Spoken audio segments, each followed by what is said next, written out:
الا وجود قدرت متوہمۃ مع الفعل بلا مدخلیۃ، کہ اس کو محض فعل کے ساتھ ایک قدرت متوہمہ حاصل ہوتی ہے بغیر اس بلا مدخلیۃ، یعنی حقیقتاً اس کے قدرت کا کوئی دخل نہیں ہوتا ہے، حقیقتاً اس کی قدرت کا کوئی دخل نہیں ہوتا ہے، بلکہ بس محض ایک وہمی قدرت ہوتی ہے اسے۔ قالو ذالک کافٍ فی التکلیف، اور تو شاعرہ نے کیا کہا کہ یہی بات تکلیف میں کافی ہے، بندے کو مکلف بنانے کے لیے یہی بات کافی ہے کہ ہم اس کے لیے قدرت متوہمہ کا وجود مانتے ہیں، ٹھیک ہے۔ اب صاحب کتاب کہتے ہیں والحق انہ کفو للجبر، کہتے ہیں کہ حق یہ ہے کہ یہ جبریہ ہی کے مسلک کی طرف رجوع کر رہے ہیں، یہ جبریہ کے کف ہیں، یعنی اس کے مساوی ہیں، مماثل ہیں، ہے نا، جبریہ کے کیا ہیں، یہ کف ہیں، مماثل ہیں، یہ کہنا چاہتے ہیں۔ انہو میں ہو کا مرجع یہ اشاعرہ کا مسلک کہہ لیجیے، ان کا مسلک جبر کے برابر ہے نا، کیونکہ جبریہ کا جس طرح مسلک ہے کہ بندہ کیا ہے، مجبور محض ہے، اسی طرح اشاعرہ بھی کہتے ہیں کہ وہ اس کی قدرت کا حقیقتاً کوئی دخل نہیں ہے، بس قدرت متوہمہ مانتے ہیں، تو یہ بھی تو اسی مسلک کا اقرار ہوا۔ جی یہ جواب ہے، جواب آگے چل کے نہیں تو اشاعرہ کا مذہب بیان کیا نا آگے چل کر، اشاعرہ کے نزدیک قدرت متوہمہ ہے، قدرت کاسبہ کا معنی، ہاں جی کیا کہا، نہیں دیکھیے جبریہ کا مسلک پہلے بیان ہوا ہے نا، جبریہ کیا مانتے ہیں، مجبور محض مانتے ہیں، تو اشاعرہ نے کیا بیان کیا اپنا مسلک کہ ہم کیا مانتے ہیں کہ بندے کی قدرت کا کوئی دخل نہیں ہے، حقیقتاً ایک وہمی قدرت ہے، تو یہ بھی تو وہی بات کہنا ہوا جو جبریہ کہتے ہیں کہ ہم بھی، جبریہ کیا کہتے ہیں، قدرت نہیں مانتے ہیں، یہ بھی قدرت نہیں مانتے ہیں، وہمی قدرت مانتے ہیں، ٹھیک ہے۔ ان کا اعتراض یہ ہے کہ پھر اصحاب حق میں ان کو کیوں شامل شمار، اصحاب حق میں اس لیے شمار کیا کہ یہ قدرت کاسبہ مانتے ہیں، اگرچہ اس کا معنی دوسرا بیان کرتے ہیں، ٹھیک ہے، یہ ہوا۔ تو اہل حق میں تو دونوں شامل ہیں، ماتریدیہ اور اشاعرہ اور ماتریدیہ، ٹھیک، تو اشاعرہ کا مسلک بیان کر دیا۔ اب عند الحنفیہ سے کہہ کر حنفیہ ماتریدیہ کا مسلک بیان کرتے ہیں، وعند الحنفیہ القصد صرف القدرہ المخلوقۃ الی القصد المصمم الی الفعل فلہا تاثیر فی القصد المذکور، کہتے ہیں ہم حنفیہ ماتریدیہ کے نزدیک قصد کا معنی کیا ہے کہ قدرت مخلوقہ، یعنی اللہ تعالیٰ نے جو قدرت بندے کو دی ہے، تو اس قدرت مخلوقہ کو فعل کے قصد مصمم کے لیے صرف کرنا، فعل جزئی کو، ٹھیک ہے، تو ہاں پھر سے تو ہمارے نزدیک قصد کا کیا معنی ہے کہ قدرت مخلوقہ کو فعل جزئی کے قصد مصمم کے لیے صرف کرنا، یہ ہمارے نزدیک قصد کا معنی ہے، اور اشاعرہ کا دوسرا ہے، بیان کر چکے، ٹھیک۔ تو کہتے ہیں فلاح تاثیر فی القصد المذکور، تو قصد مذکور یعنی جو کہا نا قصد مصمم کے لیے، تو اس قصد مذکور میں بندے کی قدرت کا اثر ہوگا، فلاح تاثیر فی القصد المذکور، تو اس قصد مذکور میں بندے کی قدرت کا اثر ہوگا۔ وَيَخْلُقُ اللَّهُ سبحانہ تعالی الفعل المقصودہ عند ذلك بالعادہ، اور اس قدرت مطلب قدرت کا اثر ہے، قصد مذکور قدرت کا اثر، یہ قصد مذکور سے مراد یہ قصد مصمم جو ذکر کیا ادھر ہے نا، ٹھیک ہے۔ تو اللہ تعالیٰ اس قدرت کے یعنی قدرت مخلوقہ کے صرف کے وقت فعل مقصود کو عادتاً کیا کر دیتا ہے، پیدا فرما دیتا ہے۔ بندہ حقیقتاً خالق نہیں ہوتا ہے، بندہ کیا کرتا ہے، صرف قدرت مخلوقہ کو صرف کرتا ہے، اور اس صرف کرنے کے وقت جو فعل مقصود ہوتا ہے اللہ تبارک تعالیٰ اس کو تخلیق فرما دیتا ہے۔ تو خالق کون ہوا حقیقت میں، اللہ تعالیٰ، ٹھیک ہے۔ اب دیکھیے یہاں سے جو عبارت ہے اس کے بعد وہ حقیقتاً ایک اعتراض کا جواب ہے۔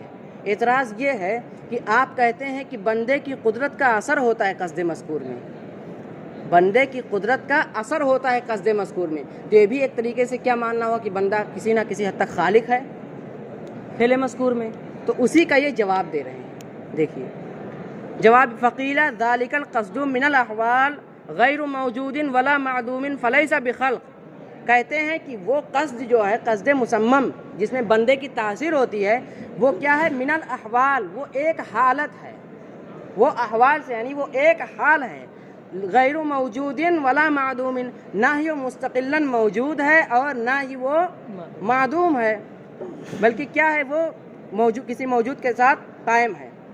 تو کہتے ہیں کہ وہ قصد مسمم ایک حال ہے اور وہ نہ موجود ہے اور نہ معدوم ہے، لہٰذا فلیسا بخلق، تو یہ خلق نہیں ہے نا، یہ خلق نہیں ہے۔ اگرچہ اس قصد مذکور میں بندے کی تاثیر ہے، بندے کی قدرت کی، لیکن وہ قصد مذکور کیا ہے؟ وہ ایک حال ہے، وہ نہ موجود ہے اور نہ معدوم ہے، لہٰذا یہ خلق نہیں ہے، کیونکہ خلق کا مطلب کیا ہوتا ہے؟ کسی عدمی چیز کو وجود میں لانا، اور ہم اس کو معدوم نہیں کہتے ہیں، ٹھیک؟ تو نہ موجود ہے نہ معدوم ہے، فلیسا بخلق، تو خلق نہیں ہے، تو ہے کیا؟ تو وہ کیا ہے؟ وہ احداث ہے نا، وہ احداث ہے۔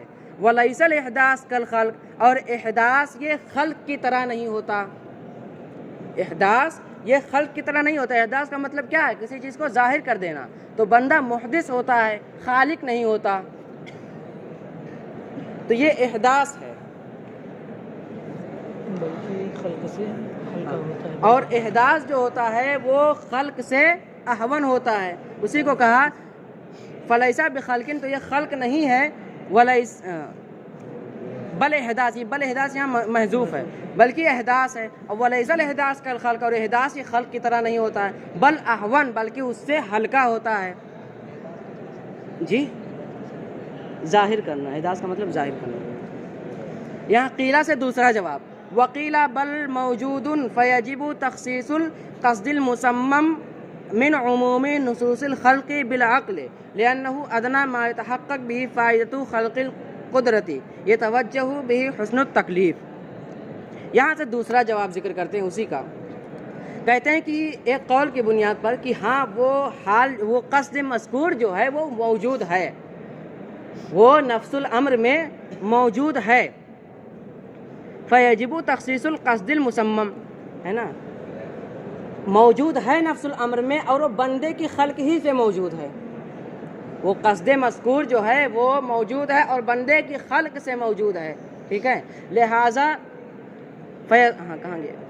فیجب، تو ضروری ہے کہ قصد مسمم کو خلق کے جو عام نصوص ہیں ان سے خاص کر لیا جائے، یعنی مطلب یہ ہے کہ اللہ تبارک تعالیٰ نے خلق کے تعلق سے جو عام طور سے نصوص ذکر فرمائے ہیں کہ خالق کل شیء انا کل شیء خلقناہ بقدر، اللہ واللہ خلقکم وما تعملون، کہ اللہ تمام افعال کا خالق ہے، ٹھیک ہے، تو ہم ان تمام جو یہ نصوص مطلق ہیں اس میں سے ہم قصد مسمم کو خاص کر لیں گے اور یہ کہیں گے کہ قصد مسمم کا خالق بندہ ہے، تمام افعال کا خالق اللہ تعالیٰ ہے اور قصد مسمم کا خالق بندہ ہے، اسی کو انہوں نے کہا کہ خلق کے عموم نصوص سے ہم قصد مسمم کو خاص کر لیں گے اور وہ نفس الامر میں موجود ہوگا بندے کی خلق سے، ٹھیک ہے، خلق کے ذریعے۔ کہتے ہیں کہ کہتے ہیں کہ قصد مسمم کو خاص کر لینا واجب ہے خلق کے عام نصوص سے بالعقل، عقلی طور پر، ہے نا، لِأَنَّهُ أَدْنَى مَا يَتَحَقَّقُ بِهِ فَائِدَةُ خَلْقِ الْقُدْرَةِ، کیونکہ یہی وہ ادنا چیز ہے، زیادہ سے زیادہ یہی وہ چیز ہے کہ جس سے خلق قدرت کا فائدہ حاصل ہوگا، کیونکہ اگر ہم قصد مذکور کو بھی قصد مذکور کا خالق بھی بندہ نہ ہو، ٹھیک ہے، تب تو وہ مجبور محض ہوگا، اور قدرت کا کوئی فائدہ نہیں رہ جائے گا، وہ قادر نہیں ہو پائے گا، ہے نا، جبکہ بندہ کیا ہے؟ قادر بھی تو ہے، بندہ قادر بھی ہے، تو اگر قصد مذکور کو ہم خالق نہ مانیں، بندے کو قصد مذکور کا خالق نہ مانیں تو قادر نہیں رہ پائے گا، ٹھیک ہے، اسی کو کہتے ہیں لِأَنَّهُ أَدْنَى مَا يَتَحَقَّقُ بِهِ فَائِدَةُ خَلْقِ الْقُدْرَةِ، کیونکہ یہی وہ ادنا چیز ہے جس سے خلق قدرت کا فائدہ متحقق ہوتا ہے کہ اللہ تعالیٰ نے قادر بنایا ہے تو اس کا فائدہ کیا ہے؟ يَتَوَجَّهُ بِهِ حُسْنُ التَّکلیف، اور مکلف اور اسی سے حسن تکلیف بھی واضح ہوتی ہے، یعنی اللہ تبارک تعالیٰ نے جو مکلف بنایا ہے تو اسی سے واضح ہوتا ہے کہ وہ کم از کم قصد مسمم کا تو خالق ہو تبھی تو مکلف ہوگا. یہ اتنی بات ہوگی. کہتے ہیں وہذا کانہ واسطہ بین الجبر والتفویض. کہتے ہیں یہ جو جواب ہے یہ گویا کہ جبر و تفویض یعنی جبر و قدر کے درمیان ہے. کہ جبریہ کیا کہتے ہیں کہ مجبور محض مانتے ہیں, اور قدریہ تفویض مطلب جبر. جبریہ کیا کہتے ہیں نہیں تفویض کا مطلب قدر یعنی قدریہ, اور قدریہ کیا کہتے ہیں کہ بندہ مکمل مالک و اپنے افعال کا خالق ہے. ٹھیک ہے, تو ہاں تو ہم نے یہ مسلک پیش کر کے یہ بتایا کہ نہ مکمل اپنے افعال کا خالق ہے اور نہ مجبور محض ہے, بلکہ صرف اپنے قصد مسمم کا خالق ہے. اور قدریہ کیا کہتے ہیں تمام افعال کا خالق ہے. ٹھیک ہے, اور جبریہ کیا مجبور محض مانتے ہیں. تو اس لیے ان دونوں کے درمیان ہوا یہ وفیہ ما فیہ کہہ کر شاید یہ بتانا چاہا ہے کہ اس میں یہ خرابی لازم آ رہی ہے کہ آپ ایک چیز کا خالق بندے کو مان رہے ہیں, بندے کو خالق مان رہے ہیں آپ, اگرچہ قصد مسمم ہی کا خالق صحیح لیکن خالق تو مان رہے ہیں نا, اور یہ صحیح نہیں ہوتا ہے. اتنی بات ہو گئی. اب یہاں سے مصنف اپنا مختار بیان کر رہے ہیں. وعندہ نہیں بلکہ اندی ہے یہ. وعندی مختارن بحسب الادراکات الجزئیہ الجسمانیہ مجبور بحسب العلوم الکلیہ العقلیہ. کہتے ہیں میرے نزدیک بندہ مختار ہے. کس اعتبار سے؟ ادراکات جزئیہ جسمانیہ کے اعتبار سے وہ مختار ہے, اور مجبور ہے کس لحاظ سے؟ علوم کلیہ عقلیہ کے اعتبار سے وہ مجبور ہے.